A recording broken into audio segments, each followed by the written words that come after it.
Okay, it's time for another modified bike, but another bike this week that doesn't look that modified on the face of it. Simon is the owner of this TL1000. It doesn't look that modified, Simon, except it makes hell of a racket. Yeah, it does make a rather lot of noise, yes. A lot of noise, a tremendous crack it makes, because this, tell me about your exhausts. I had it made by Scorpion. It's a high-level system made to order with I don't like all the carbon fibre bits and bobs on it, I must admit, so right. I like a bit of shine in places. So, You like a bit of noise as well. Well, I've always been, anybody knows me, knows that I like a lot of noise, so... They know you're coming as well with that. Yeah. Any bike I have has got to have a loud exhaust on it straight away. That's loud, it really is. So, I mean, that's the obvious thing that you see when you look at it, that you know it's not standard. What else have you got on here that's not standard? Well, starting from the back, really, I suppose. I mean, the swinging arm has been modified, been deep braced by Machimex. Yeah. It's the original swinging arm. I've just had a deep brace put on it, to be honest with you. Right. These are homemade by myself. Yeah. Very nice. Because I didn't like what was on the market at the time, so I thought, bugger it, make my own. Yeah. Well, why not? That's it. We have various rear sets on it, which are a little bit tight, but they're spot on. Yeah. And on the front end, really, I mean, all we've really done, to be honest with you, is the original 4-pot calipers that were on the front weren't really up to the job. Right. So I've put 6-pot calipers on and also altered the master cylinder.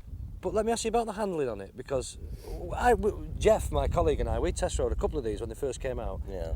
And we loved them. Yeah. We had one that was standard, and we had one that was been fettled, if you like, by Maxton, Ron Williams at Maxton. Yeah. And what he'd done is he'd changed the rake angle and everything. Yeah. But everybody says they don't handle. They twitch, they tank slap. Tell me about it as an owner. Well, I've had it since it was about 4 months old when I had it.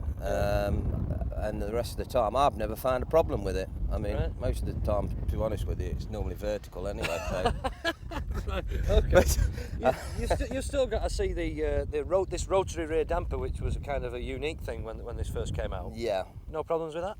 No, I haven't really had a problem with it, apart from I put an aftermarket hugger on it and found it was on long journeys, and especially on winding and twisting roads like a run to Matlock or something like that, where you're giving it quite a bit of welly. Yeah.